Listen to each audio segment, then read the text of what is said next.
C'est un Rav qui était parti pour une tournée aux États-Unis, Mistama. C'est un Rav qui était parti pour une tournée aux États-Unis. C'est mon fils qui m'a raconté ça, cette histoire, je trouve magnifique hier. Extraordinaire. Il avait besoin d'une très grande somme d'argent pour sa yeshiva. Bon. Et il va, c'est une personne aux États-Unis qui le reçoit. Il voit que c'est un Rav Chashuv.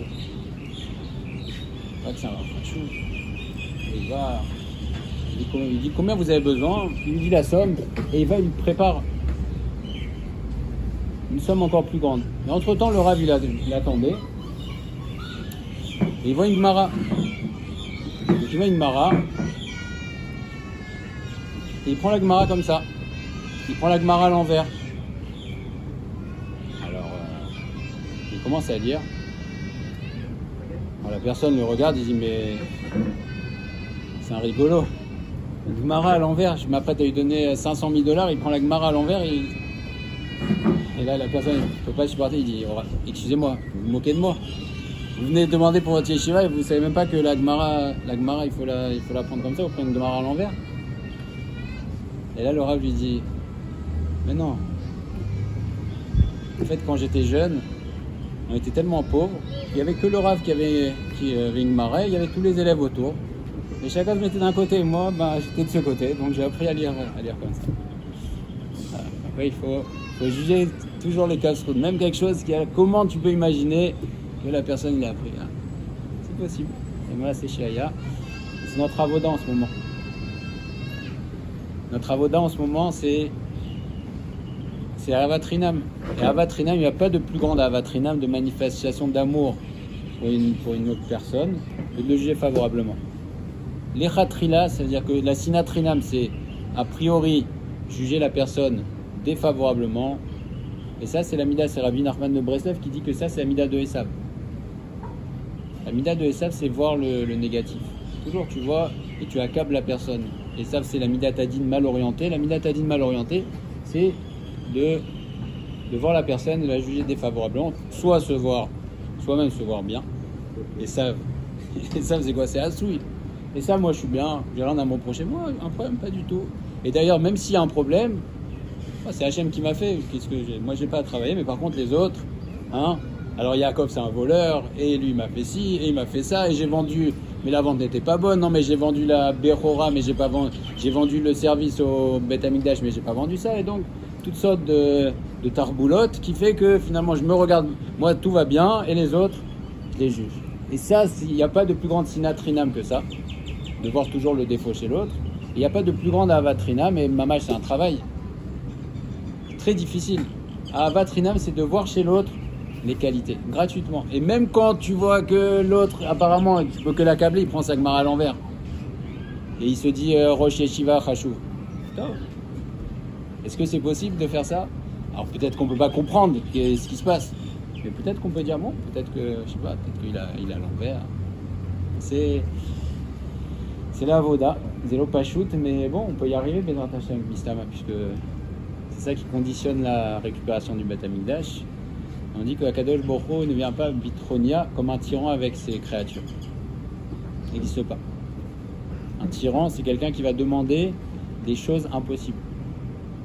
Un tyran, par exemple, il va demander des impôts impossibles à payer. Et la spécialité à l'époque où on était sous le joug des Goïm, c'était ça, c'était demander aux Yehudim des impôts impossibles à payer, des sommes, c'est-à-dire que non seulement on vivait dans la misère, et en plus ils nous demandaient des choses, des prix impossibles pour pouvoir en plus nous asservir encore plus. Ça s'appelle la tyrannie, c'est demander à quelqu'un quelque chose qu'il ne peut pas faire. Akadosh Baruch Hu ne vient pas comme ça avec nous. S'il nous demande un travail, s'il nous donne une avoda, c'est qu'on peut la faire, on a les forces. Alors c'est vrai que c'est zélo pachout, c'est peut-être une des choses les plus difficiles de juger l'autre favorablement. C'est pas facile. C'est pas facile. Et Rabbi Nachman de Breslev nous dit ça, c'est la Nekuda de Esav, c'est-à-dire que naturellement, Esav, c'est la notion de se laisser aller. Esav, c'est je me laisse aller. Quelle est la réponse de Esav à Yaakov? Moi, je vais mourir. Qu'est-ce que ça veut dire, je vais mourir? Bon. Hein, c'est je kiffe, laisse-moi tranquille, je me laisse aller. Donc le laisser aller, c'est la mida de Esav. La mida normale, c'est juger l'autre pas favorablement. La bonne mida, Yaakov, c'est Ekev aussi, c'est la notion d'attraper. Yaakov, il attrape les choses, il laisse pas les choses aller. On peut le faire, Hashem. Alors chacun, est-ce qu'on peut changer le monde? Non. Mais chacun on peut essayer, c'est un travail qui est l'opachut et on a les forces de Hashem. Alors on va continuer un petit peu on a sauté quelques chapitres pour être dans le cave de la période. On dit Davar Beito Matov, une chose dans son temps, comme c'est bien. Et Baruch Hashem, dans le Sefer Netzach Israël, il y a des chapitres qui parlent exclusivement de la période du Khurban. Et là, merci tout d'abord. Et là, on a sauté la semaine dernière quelques chapitres. Et il y a pas mal de questions, notamment sur les dates. Il y a même des marloktot sur les dates. Quand est-ce qu'a été détruit, pas quand est-ce qu'a été détruit le Beth Amikdash, mais il y a pas mal de choses qui sont étonnantes. Déjà, une marloquette pour le 17 Tammuz, c'est marqué dans les Sfarim que c'est le 9 Tammuz.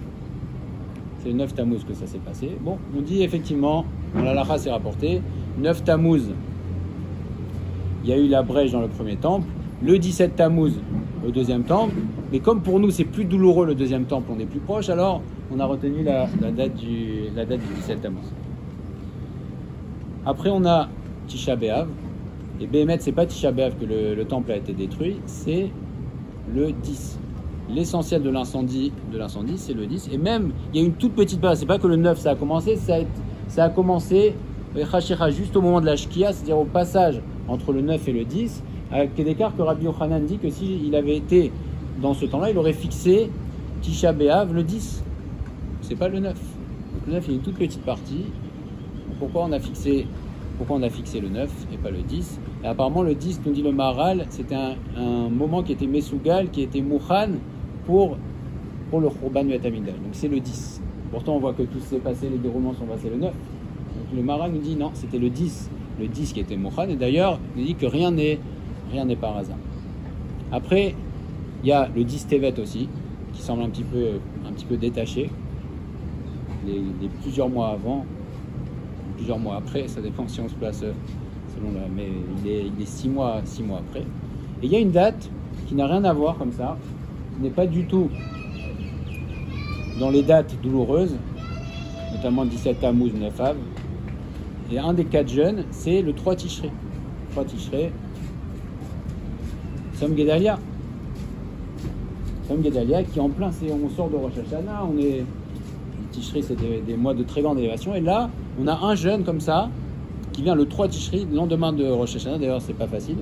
Akadosh Baruch Hu pense à nous même pour le régime aussi. Hein, ça fait 2 jours, on mange. Parce que c'est 2 jours, c'est la seule fois où tout le monde fait 2 jours. Il nous a dit, bon, faites une petite diète le lendemain. Mais c'est une date qui est étonnante. Elle est un petit peu séparée. Alors pourquoi, la semaine dernière, on avait expliqué pourquoi elle est séparée? C'est qu'il y a des périodes. Alors c'est le grand yesod de Rav Dessler, mais c'est un yesod qui est rapporté dans tous les Sfarim Akdoshim. C'est cette idée qu'il y a des périodes qui sont, non seulement on passe dans les stations du temps, mais il y a aussi des périodes qui ont des influences. Et il y a des influences positives pour l'Am Israël, où l'Am Israël est en haut. Il y a des influences où l'Am Israël a plutôt tendance à être en bas. Et il y a des périodes comme ça qui sont dépendantes du temps d'ailleurs, ce qu'on avait évoqué la semaine dernière. Il y a des périodes qui sont des périodes d'équilibre et des périodes qui sont des périodes de déséquilibre. Et qui sont des périodes de déséquilibre dans le temps. Et on avait vu que la période entre le 17 Tammuz et le 9 Av, c'est la période qui est la plus déséquilibrée dans le temps. Parce que c'est là où le jour est le plus long. Le jour, c'est les périodes où il fait le plus chaud. Donc c'est une période qui est déséquilibrée et qui est favorable à tout ce qui est déséquilibré, et notamment les ennemis du Ham Israël. Et c'est pour ça que cette période-là, d'ailleurs c'est la période la plus chaude, et c'est à ce moment-là où le Beth Amikdash a été brûlé. Donc c'est un moment qui est propice aux forces qui sont négad à Gdusha. 17 Tammuz de 9 Av, c'est la période où c'est le maximum de la chaleur, c'est la période la plus chaude, et donc ça exprime un grand déséquilibre. On a très chaud, même si ça fait le Hachem, on a, mais quand même c'est une période qui est très chaude. Et à l'inverse, parce que la période du Homer, c'est une période au compte, c'est que la période du Homer, on a mis le deuil des élèves de Rabbi Akiva pendant cette période pour nous permettre de faire notre travail. Mais Béhémet, la période du Homer, c'est une période d'élévation extraordinaire puisque c'est la période entre Pessah et Shavuot, et on dit que c'est même le Chol HaMoed, c'est entre Pessah et Shavuot. Donc c'est un moment de très grande élévation. Et il y a eu ce deuil-là qui s'est greffé, mais c'est un deuil qui nous permet de faire le travail qu'on nous demande. Mais Bémet, c'est un moment extraordinaire, qui est un moment très très élevé pour le Ham Israël. Alors il est vrai qu'à Pessah, on a une élévation qui est artificielle, c'est Akadosh Baruch Hu nous fait sortir de l'Israël, mais après on redescend. Néanmoins, on doit remonter à Shavuot au niveau qu'on a acquis artificiellement à Pessah, mais c'est quand même un moment de très grande élévation. Il y a eu ce deuil. Mais le Icar de la période du Homer, c'est une période de grande simcha, nous dit le Ramban, mais on nous donne les kelim pour travailler. À l'autre extrême aussi, Tevet. Tevet aussi, c'est un moment de très grand déséquilibre, puisque c'est la période la plus sombre de l'année, où la nuit est la plus profonde, c'est aussi la période la plus froide de l'année. Et donc c'est le moment de Kriot, un moment de froid. Et là aussi, les ennemis du Ham Israël ont la main haute, parce que c'est une période de grand déséquilibre. Mais Tevet, c'est moins propice à la destruction du Beth Amikdash que la période de Av et Tammuz, parce que au moment de Tevet, même si c'est un extrême, mais c'est un extrême dans le froid, c'est-à-dire que le soleil ne s'impose pas, et on sait que les nations du monde représentent le Shemesh, n'est-ce pas? Nous on est représentés par la Levana, et les nations du monde sont représentées par le Shemesh. Donc le moment où les nations du monde ont la plus grande influence, c'est maintenant. Tevet, c'est quand même un moment où il y a un déséquilibre. Et nous, notre période, c'est la période de... Il y a deux périodes où on a la main haute. C'est la période qui représente la Gdusha, parce que la Gdusha est exprimée par l'équilibre. C'est Nissan et Tishrei. Nissan et Tishrei, c'est les moments où le Zman, il fait bon. C'est le moment où le jour et la nuit sont équilibrés. Donc ce sont les deux périodes qui représentent le Ham Israël dans cette notion d'équilibre. Et c'est pour ça qu'on fait, en Nissan, on a le 15, c'est le sommet. Et Tishrei aussi, c'est la période où on est le plus équilibré, où le temps est le plus équilibré. Et ça exprime, c'est une grande opportunité pour la Gdusha. Et c'est pour ça qu'on fait les fêtes. Et donc la question est forte. Que vient faire le 3 Tishrei? On est en plein dans la période forte. Et là on nous dit... Ça nous rappelle la mort de Guédalia. Donc apparemment il y a un point, il y a une ékouda particulière dans la mort de Guédalia, qui était un tzaddik Gamour. Donc il y a une différence apparemment entre la mort de Guédalia et la destruction du Beth Amikdash. Alors le 10 Av, c'était un moment qui était propice à la destruction du Beth Amikdash. Pourquoi? Parce que le 10 exprime une élévation. Le 10, c'est le nombre, le chiffre le plus élevé, il n'y a pas au-dessus de ça. Et donc le 10 exprime la Gdusha. On ne peut pas faire un minyan à moins de 10. Il dit assez atadibero 10, c'est toujours... ça représente la Gdusha. De la même manière aussi, quand les forces contraires à la Gdusha viennent se manifester aussi, c'est aussi le 10. Alors pourquoi le 9? Et pourquoi le 9 au soir? Parce que le soir, le crépuscule plus que la nuit, ça exprime cette descente. Le crépuscule, c'est un moment de doute. C'est un moment, et le 9 prépare le 10. Parce que le 9 va préparer le 10, après on repasse au 11. Le 11, on est déjà dans une autre dizaine. Alors que le 9 est collé au 10, mais c'est le moment de transition comme ça. C'est plus fort et c'est plus propice à la chute que la nuit. La nuit, il fait déjà nuit. Les moments souvent d'angoisse et on remarque que les moments de transition dans la vie, ce sont les moments les plus difficiles à gérer, n'est-ce pas? Toujours. Et on va voir dans l'adolescence. Pourquoi l'adolescence est un moment qui est difficile à gérer? Parce que c'est un moment de transition. Tous les moments de transition sont difficiles à gérer. Et pareil aussi, les vacances. On voit que toujours quand on va passer de la vie de tous les jours aux vacances, on va voir qu'il y a une période comme ça où on est un petit peu troublé parce que c'est une période de transition, on n'a pas encore nos repères, et donc les périodes de transition sont toujours propices aux angoisses. C'est pour ça que entre le 9 et le 10, ce moment-là, c'était un moment qui était propice au début. Une fois que c'est la nuit, c'est la nuit. Le 10, c'est déjà le 10, c'était le moment qui était Moukhan, mais c'est pas le moment le plus difficile. Et ce qu'on rapporte dans la Lacha, Atralata Depuranuta Adif. Le début de la punition, c'est quelque chose c'est le moment le plus douloureux. Quand on voit le Beth Amikdash qui commence à brûler, c'est ça le moment le plus douloureux. On voit, on dit, Il y a eu un autre moment, il y a 3 dates Bémet. Il y a le 7 Av, le 9 Av et le 10 Av. Ça s'est décomposé comme ça. Le 7 Av, les Goïm sont rentrés dans le Echal. Et pendant 2 jours, ils ont fait ce qu'ils ont fait, ils ont souillé, etc.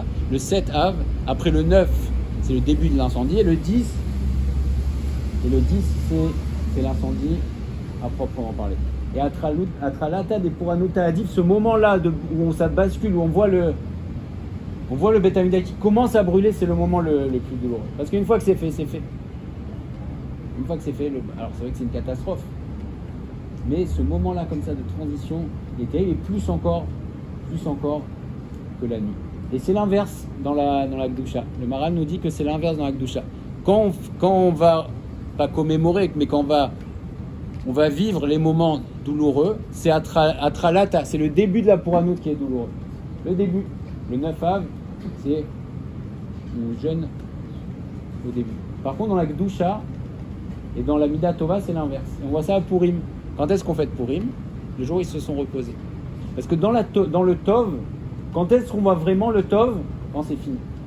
C'est-à-dire qu'on voit l'accomplissement d'Akadosh Baruch Hu en tout. À Purim, tu peux pas faire le 13 la fête. Parce que c'est vrai alors il y avait déjà une victoire, ils s'apprêtaient à tuer leurs ennemis, etc. Mais dans le Tov, c'est l'inverse. On va fêter plutôt quand on est au sommet. Et c'est pour ça qu'à Purim, on fête quand ils se sont reposés, le 14 ou le 15. Mais on ne fête que le moment où on a vu la Mida Tova complètement d'Akadosh Baruch Hu. Mais par contre, quand c'est la punition, c'est plutôt le début. Alors que vient faire le 7? Le 7, on sait qu'il y a une halakha, une halakha étonnante dans le Birkat Amazon. Pour pouvoir faire le Zimoun avec Elokeinu, si on est 10 personnes, il faut qu'il y ait un rov Aminkar, un rov reconnaissable, qui a mangé du pain. Et c'est quoi le rov reconnaissable? Alors, on a tous envie de dire, c'est 6. Non, c'est 7. Parce que 6, c'est le rov, et rov Aminkar, le rov reconnaissable, c'est 7. Donc il faut qu'il y ait 7 qui aient mangé du pain pour pouvoir faire Birkat Amazon avec...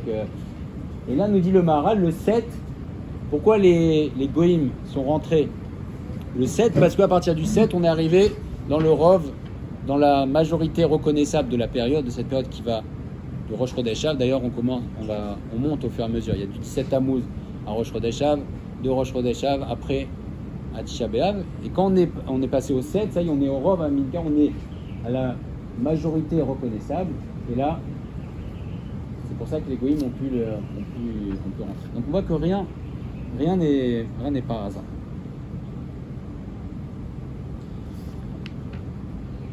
Alors, qu'est-ce qui se passe avec Guédalia?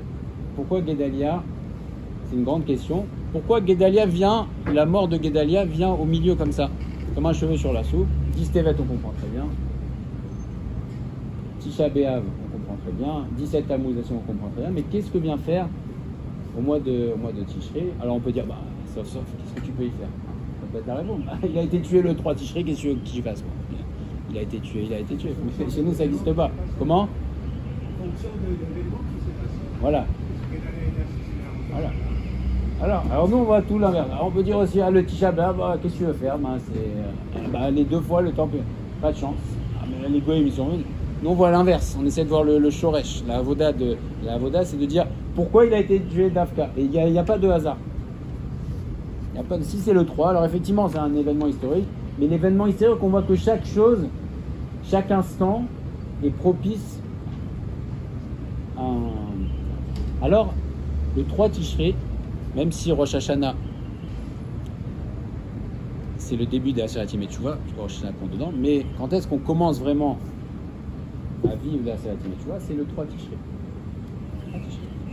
Il y a une différence fondamentale entre la destruction du Beth Amikdash et le départ du Tzadik. La destruction du Beth Amikdash, même si c'est quelque chose qui est temporaire, mais c'est un bitoul. Aujourd'hui, tu vas... On va sur Arabaït. C'est un bitoul. Sauf quoi qu'on dise. Alors c'est vrai que c'est en préparation, etc. Mais sauf aujourd'hui, on constate que c'est un bitoul. Il n'y a pas de Beth Amikdash. Donc même si c'est un bitoul temporaire, c'est une annulation temporaire, normalement il n'y a pas de Beth Amikdash. Donc le Beth Amikdash, effectivement, on comprend qu'il a été détruit, il soit parti du monde pendant une période où c'est Messougal à la destruction. Mais par contre, quand le tzaddik part du monde, c'est pas pareil. Le tzaddik, comment on dit pour le rabbi, c'est istalkut. C'est istalkut, c'est-à-dire qu'un tzaddik, c'est pas une destruction pour lui. Le tzaddik, quand le tzaddik part du monde, c'est sa neshama qui retourne à Kadosh Baruch Hu. Il nous dit le Maharal un épisode extraordinaire. Il nous dit justement, donc Guédalia, il devait partir pendant cette période, exactement. Parce que la Seirat Yemei Teshuvah, c'est la période où le monde retourne vers Kadosh Baruch Hu. C'est ce moment-là, la Seirat Yemei Teshuvah. Et comme c'est le moment où tout le monde entier retourne vers Kadosh Baruch Hu, alors c'était là, à ce moment-là, que le tzaddik, il devait retourner vers Kadosh Baruch Hu. Et il y a une différence entre le tzaddik et le Beit HaMikdash. Même si Bémet, c'est le même Inyan, puisque le Beit HaMikdash représente la Gdusha dans le sens où c'est la présence, entre guillemets, palpable d'Akadosh Baruch Hu dans le monde, mais le tzaddik aussi représente la présence d'Akadosh Baruch Hu, puisqu'il est comparé au... C'est Veshachanti Betocham, le tzaddik, il a la Shrina en lui. Il a aussi la Shrina en lui, mais sur le plan du départ, c'est pas pareil. Le Beit HaMikdash, c'est 10 Tevet, c'est dans les extrêmes, c'est 17 Tammuz, 9 Av. Le tzaddik, il part au contraire dans la période la plus élevée. Parce que pour le tzaddik, c'est pas une destruction, c'est un départ, et c'est surtout pour lui, c'est un retour à Kadosh Baruch Hu, et ça vient précisément pendant cette période où le monde entier, ou en tout cas au minimum les Bnei Israël, reviennent vers Kadosh Baruch Hu. Et pourquoi le 3? Même le 3, c'est expliqué, c'est Nifla, parce que 3, on dit pour qu'une table puisse bien tenir, il faut qu'il y ait 3 pieds, n'est-ce pas? C'est pour ça qu'il y a les 3 avot, Abraham, Yitzhak et Yaakov. Si on met une table sur 2 pieds, c'est quelque chose de bancal. À partir du moment où il y a 3, parce que le 3 exprime la notion de solidité. 2, c'est pas solide. 3, ça exprime la notion de solidité. Le tzaddik, le yachar, il a aussi cette idée de solidité. C'est pour ça que Guédalia est parti le 3 Tishri. Donc on voit à travers le Maharal qu'il n'y a pas de hasard chez nous. On peut, c'est vrai, bon, tof, pas de chance. Non, pas de chance. Tout est mouchan. Tout est prêt. Mais d'un autre côté, on doit toujours voir aussi le zé, le umadze.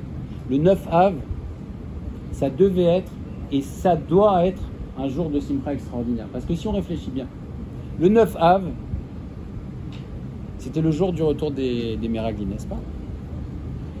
Donc ce jour-là, si tout s'était bien passé, qu'est-ce qui serait passé? C'est un jour de Simcha extraordinaire. Les Meraglim arrivent, tout va bien, on y va. 9 Av, c'est un jour de fête, c'est le plus grand jour de fête. Et on nous dit, les Atid Lavo, ça va être Moed. Moed, on ne dit pas Tachanounim. Alors c'est vrai, on ne dit pas, ça s'appelle Moed, c'est pour ça qu'on ne dit pas Tachanounim, mais parce que le 9 Av. Alors on va dire, oui, mais c'est un jour qui est Messougal là pour Anout. Mais c'est nous, c'est notre choix. Si les Bnei Israël et si les Meraglim avaient fait leur travail, on n'est pas là pour Chas Veshalom pour juger, qui on est pour juger. Mais comprendre que on a le choix. C'est nous, c'est entre nos mains. Le 9 Av, ça devait être un jour de Simcha extraordinaire s'ils avaient fait le travail qui leur a été demandé, à savoir que les Meraglim fassent leur travail et que les Bnei Israël aussi fassent leur travail. Alors ça devait être un jour de très grande élévation. Et finalement, sauf, par Bavonotenu Arabim, c'est devenu le jour le plus triste. Et c'est encore le jour le plus triste. Mais ça doit devenir un jour de Simcha extraordinaire. Le 9 Av, ça doit devenir un jour de Simcha extraordinaire. Ce sera Moed. Et l'Atid Lavo et Bezrat Hashem, dès cette année, ce sera un très grand jour de fête. Amen. Le jeune de Guédalia, il a historiquement un potentiel ici. Si le 9 Av avait le potentiel de Meraglim, 7 Tammuz, c'était les Fantaouis. Oui. Le jeune de Guédalia, il a son potentiel. Oui. La Seirat Yemei Teshuvah. C'est un moment de très grande élévation.